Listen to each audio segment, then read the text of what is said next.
Vamos lá, professor Schneider, vamos entender o papel do Supremo Tribunal nesse momento, o papel de Fachin e o papel de André Mendonça aí.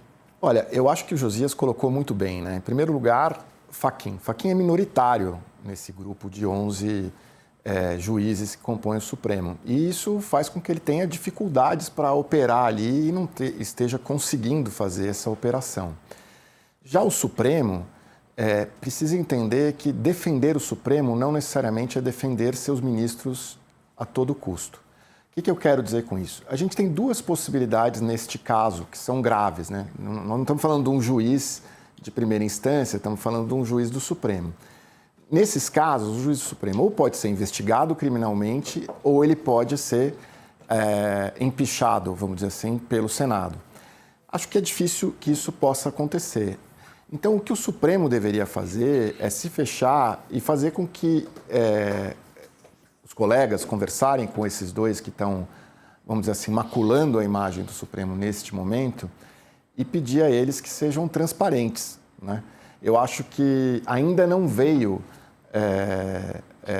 aquilo que a gente imaginava, que é uma resposta tanto do ministro Alexandre de Moraes quanto do ministro Toffoli a essas acusações que estão sendo feitas e que estão sendo divulgadas. Então, eu acho que o papel do Supremo, neste momento, é ser mais transparente e responder ao que a sociedade quer saber, se essas relações existiram, de que grau elas foram, enfim, acho que tudo isso precisa ser colocado hoje para a população. Enquanto o Supremo continuar calado, ele vai macular a imagem da instituição. Porque a imagem dos dois ministros, infelizmente, já está maculada, né? Eu acho que a sociedade está aí olhando para isso não com bons olhos. Então, acho que o Supremo precisa cuidar da instituição e cuidar, nesse momento que a gente tem uma eleição, inclusive pela frente, para que isso não leve a gente a decisões muito piores lá na frente.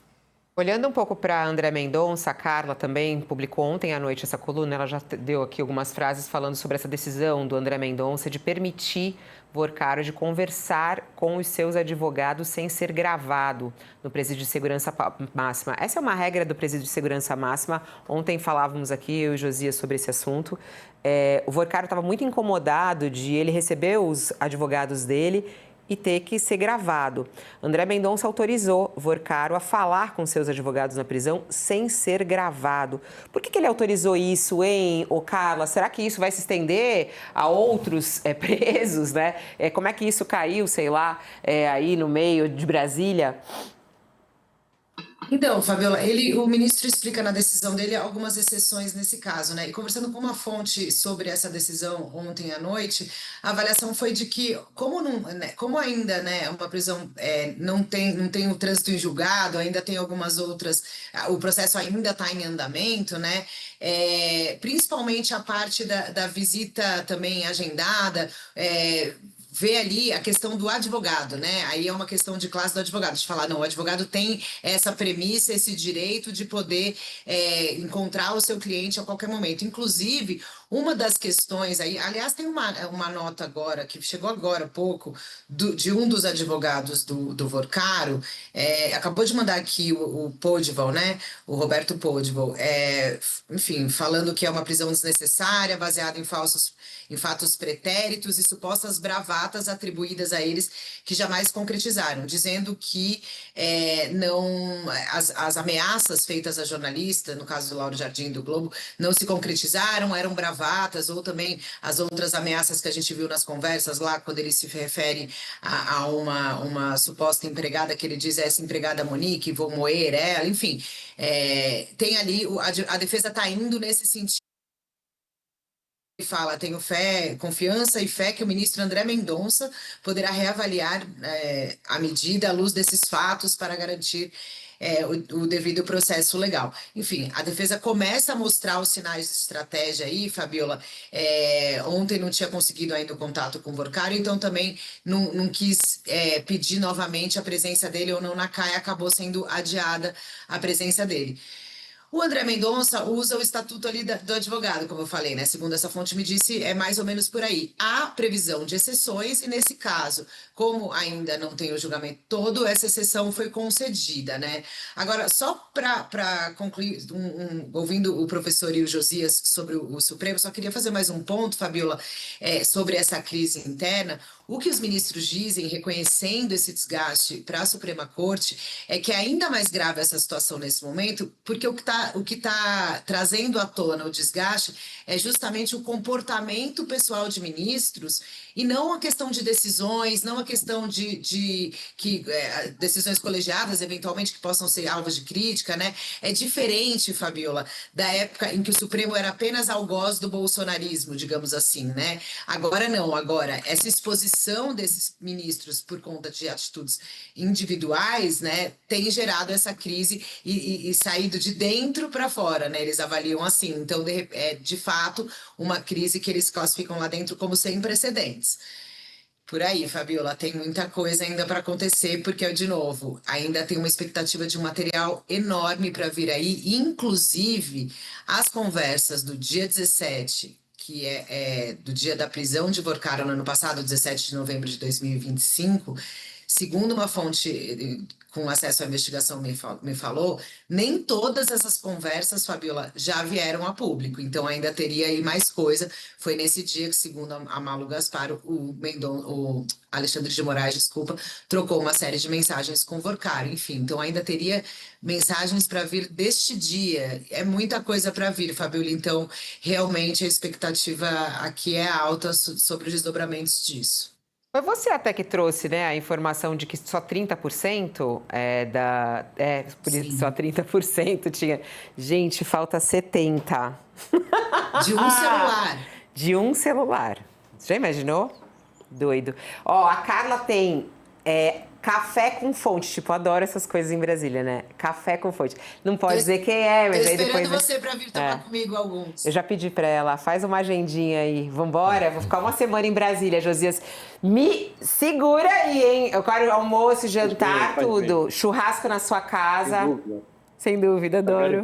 Ele me mima, adoro. Oba. Beijo, Carlinha, bom trabalho. Depois só vamos... Beijo, gente. A gente confere na sua coluna aí as suas apurações.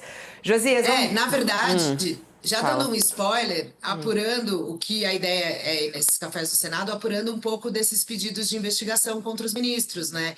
E também pedidos de impeachment. Até agora, o senador Davi Alcolumbre, o presidente do Senado, vinha dizendo de que impeachment de ministro do Supremo não é pauta do país. Esse é o discurso oficial dele, né, nos últimos meses. Porém, o Alcolumbre está num silêncio também bastante providencial, né? Está sendo pressionado e não se manifesta em relação a isso. Então, assim, vou dar uma assuntada por lá, tentar conversar com umas fontes para ver qual que é o clima ali no Senado, se tem mesmo... Você acha que eles conseguem... algum tipo de investigação. Ô, Carla, é muito difícil, né? A gente vai entrar bastante nesse assunto, até estamos tentando alguns senadores para que a gente possa falar, mas você acha que eles conseguem instalar? Será que a Alcolumbre vai instalar uma CPI para investigar Moraes e Toffoli? Seria algo absolutamente Muito inédito, difícil. né?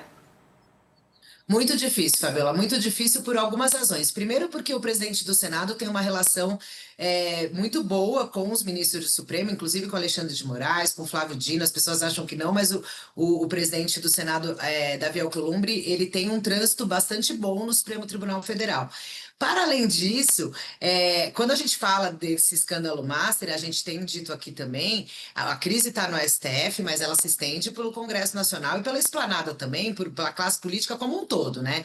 Então, o centrão, que a gente fala bastante aqui, o senador Ciro Nogueira, que aparece também em várias conversas, e tem muita gente, o próprio Alcolumbre, né? A questão da Previdência no Amapá, aliados dele também fizeram negociações com o Vorcaro. Então, é muita gente envolvida, Fabiola, e mexer num vespeiro como esse, em ano de eleição, a probabilidade é muito baixa. E aí também eu acho que vem um pouco da pressão da opinião pública e dos desdobramentos do que a Polícia Federal vai trazer nas próximas semanas e nos próximos meses, porque aí sim a gente vai ver se vai dar para segurar essa pressão ou não. Mas, assim, nesse momento, e é o que tudo indica, assim deve continuar, muito difícil Alcolumbre ceder essa pressão, ainda mais no ano eleitoral, porque aí sabe que não tem mesmo aonde, como controlar, e enfim, aí é muito, muito difícil, né? A pressão para não abrir também é bem grande. É. Carlinha, obrigada, meu amor. Bom trabalho para você. A gente volta a se falar. Até. Até, gente, um beijo. Josias, vamos retomar aí sobre essa história do Vorcaro poder conversar com seus advogados sem ser filmado, né? Essa que é uma regra que existe no Presídio Federal e aí uma exceção para Vorcaro. Tá certo, Mendonça, em permitir isso? Parece uma exceção lógica, Fabíola, por uma razão. Os presídios federais, como esse de Brasília, para onde foi enviado o Daniel Vorcaro, eles abrigam presos condenados de altíssima periculosidade. Há aqui em Brasília um mafioso italiano, há membros da cúpula do PCC, incluindo o célebre Marcola. Então, é gente que já tem muitos anos de cana nas costas. O Daniel Vorcaro é um investigado ainda, né? A despeito de ser um mafioso que tinha um banco e cuja periculosidade está cada vez mais evidente, ele ainda não foi condenado. E este seria o primeiro contato dele com os advogados depois desse retorno à prisão, né? Então, ele precisa combinar a linha de defesa com os advogados. Então, é preciso fazer a distinção entre presos que estão no presídio federal com condenação já transitada em julgado, com o destino criminal já traçado pela justiça, e esses precisam ser mais do que vigiados, né? É preciso ter uma atenção redobrada. Há, inclusive, um histórico de utilização de advogados pelo crime organizado, sobretudo o PCC, para combinar estratégias. Até planos de fuga já foram detectados, sendo tramados, combinados nesse contato do preso com o advogado. Então, é preciso ter uma vigilância redobrada. Aqui estamos falando de alguém que ainda está sob investigação, que foi enviado para o Presídio Federal a pedido da Polícia Federal por excesso de cautela. Já tivemos um caso de suicídio, aquele personagem apelidado de Sicário, que era o operador dos planos mais violentos do Vorcaro, ele se suicidou na Superintendência da Polícia Federal em Minas Gerais, em Belo Horizonte, depois de ser preso. Então, todo cuidado aqui, Fabíola, estamos falando de um preso que é hoje muito... todos os holofotes estão voltados para ele, né? Então é preciso que os cuidados sejam redobrados. Agora, não se pode comprometer os direitos do preso, né? Pela Constituição brasileira, comentávamos ontem aqui, o preso pode até mentir para não se autoincriminar, né? Então ele precisa combinar lá a sua defesa com os advogados. Acho que fez bem o André Mendonça, porque ele distinguiu a natureza da situação criminal do Vorcaro, que ainda é um investigado, e dos presos que estão lá no Presídio Federal, que são pessoas já condenadas, com os processos encerrados, incontroversos, não há dúvida quanto à culpabilidade, Fabíola.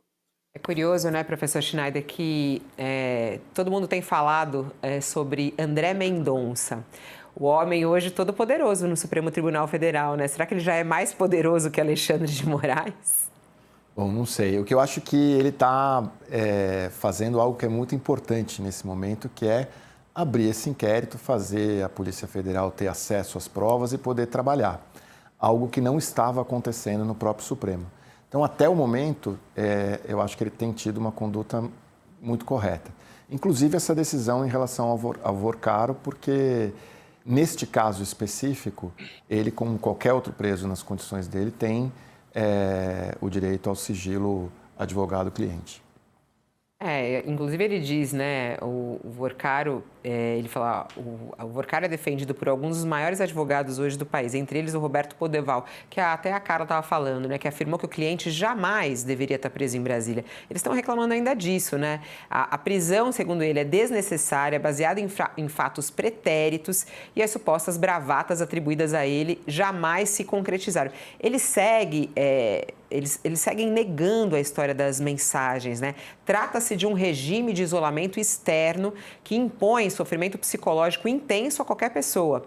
Podeval também insistiu no direito da comunicação reservada com o cliente, sem gravação ou monitoramento. Esse ponto, né, professor Schneider, ontem a gente recebeu aqui um perito, né, Josias, e o perito falou assim, é muito fácil, basta Alexandre de Moraes entregar o celular dele, para que tudo fique esclarecido, né? A gente sabe que isso vai ser muito difícil, né? Mas essa questão das mensagens encontradas no celular do Vorcaro, que acabam vazando pela imprensa, tem muita coisa nebulosa no meio disso, né? Claro, a gente está bem no começo. Como a própria Carla colocou anteriormente, 30% das mensagens de um dos 8 celulares do Vorcaro, então isso está no início. Acho que a gente tem que ir observando. Mas o que é importante é o seguinte, aquilo que foi para a imprensa saiu... pelo que consta, diretamente do celular do Vorcaro, não da nuvem, como se colocou.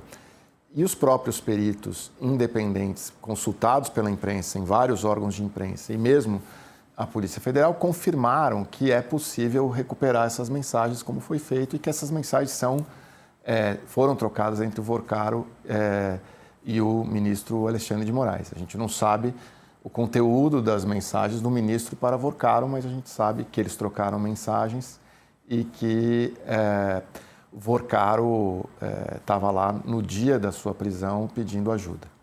Bom, depois da divulgação desses prints, inclusive, com essas trocas de mensagens, há essa movimentação dentro do Senado e há esse desejo de parte de senadores, né, de que Alexandre de Moraes e Dias Toffoli sejam investigados pelos parlamentares. Como a gente tem falado aqui, na sexta-feira o professor Walter Mairovich falou bastante, Eduardo Janetti, nosso convidado, também falou bastante, né, de como a gente não tem ninguém que regule o Supremo Tribunal Federal e somente o Senado pode ter isso, né, quer dizer, a saída de um Alexandre de Moraes e de um Dias Toffoli do Supremo vai ter que ser por meio de um Senado. Os senadores começaram a se movimentar, uma série de pedidos de impeachment lá, mas eles querem mais, eles querem investigar, né? Querem criar a CPI da toga. O senador Alessandro Vieira protocolou um requerimento de abertura dessa CPI para investigar os 2 ministros envolvidos no escândalo do Banco Master. O senador, que também é relator da CPI do crime organizado, escreveu nas redes sociais, vamos lá, aqui, esse é o Alessandro Vieira.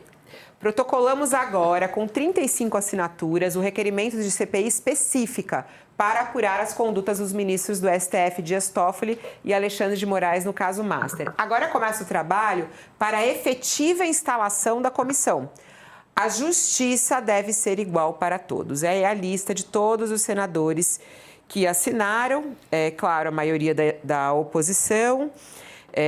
Um dos últimos a assinar foi o senador Flávio Bolsonaro, né? Claro, assinou também. Josias, cabe uma CPI para investigar esses ministros? É necessária a abertura de uma CPI? Essa é a primeira pergunta. E a segunda, será que ela vai acontecer?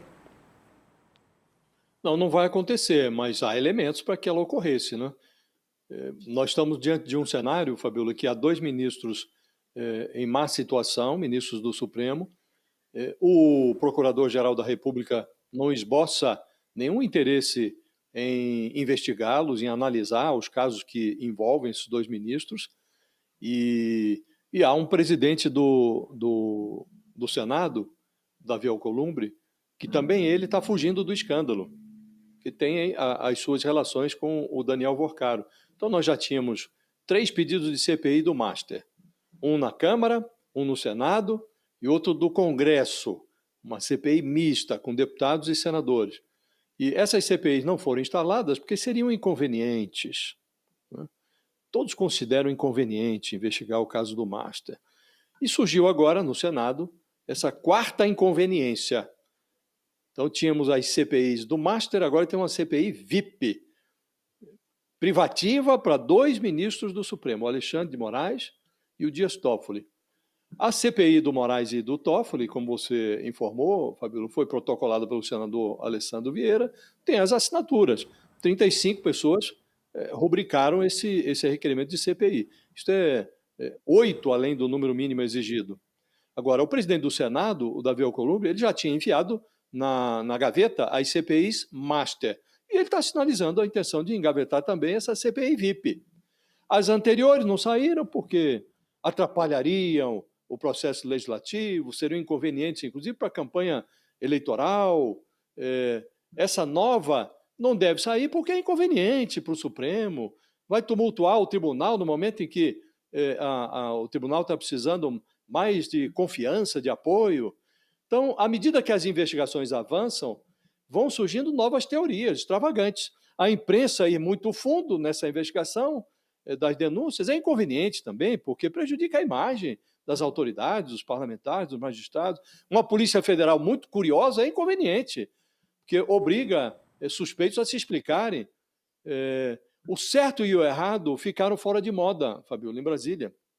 Surgiu um novo padrão moral, o conveniente e o inconveniente. CPI é conveniente? Não, sempre é inconveniente. A Polícia Federal não está exagerando. Esse exagero é uma inconveniência. Agora, o que deu na mídia, o que deu na imprensa para contestar um Supremo Tribunal Federal ou ministros desse tribunal que trabalharam tanto, molharam tanto o paletó e a toga para preservar a democracia brasileira. Então, é tudo muito inconveniente. Não demora e o Daniel Vorcaro vai sustentar, daqui a pouco, a tese segundo a qual a prisão dele é muito inconveniente também. Se eu ainda fosse inocente, vá lá, mas tudo leva a quem é culpado. E a cadeia aumenta o risco de uma delação que paralisaria o país. É muita inconveniência, Fabíola.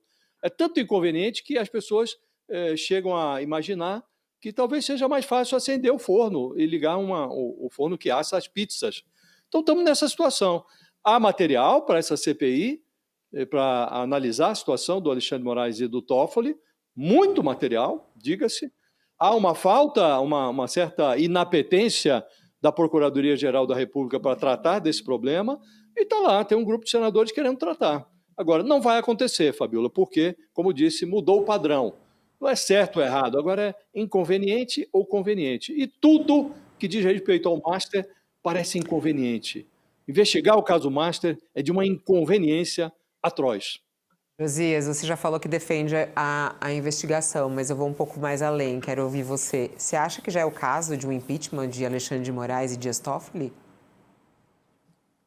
Eu digo a você, Fabíola, que até bem pouco os ministros do Supremo eram criticados pelas razões erradas.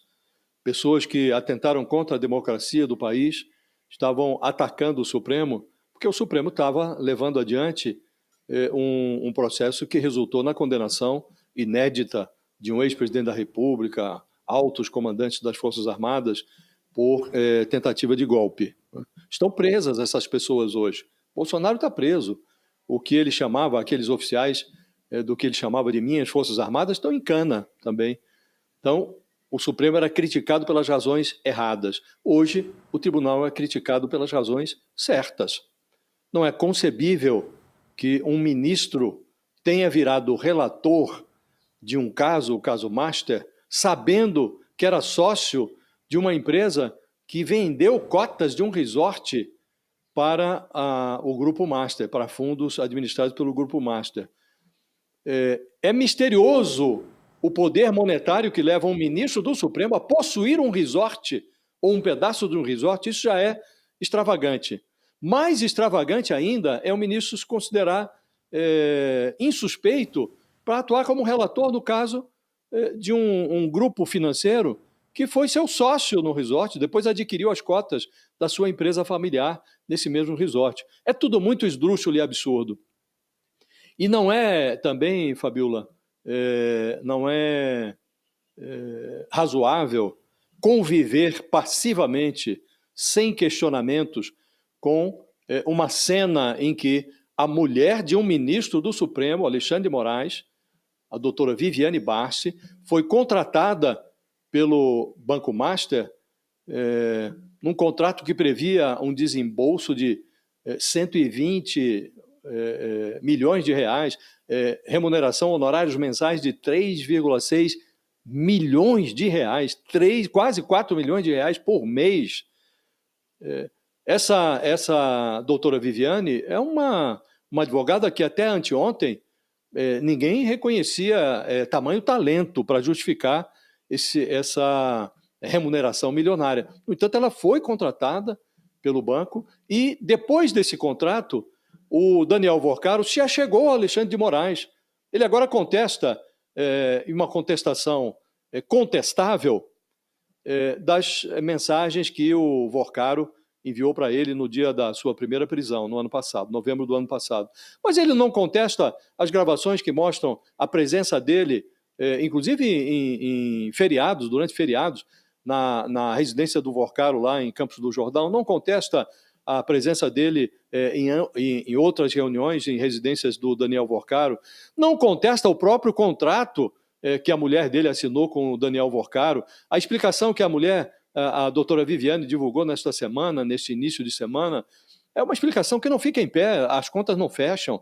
Então, tudo isso, Fabiola, cria um ambiente em que não viabiliza a aprovação ou a análise de pedidos de impeachment no Senado hoje, porque a composição política no Senado não permite que isso ocorra e porque o Davi Alcolumbre enfiou todos os pedidos de impeachment contra ministro do Supremo no gavetão dos assuntos pendentes, então isso não vai prosperar. Mas criou-se, Fabíola, um ambiente favorável a que isso venha a ser discutido na próxima legislatura. Está aí a oposição, fazendo campanha para cadeiras no Senado, tendo como mote a necessidade de afastar ministros do Supremo.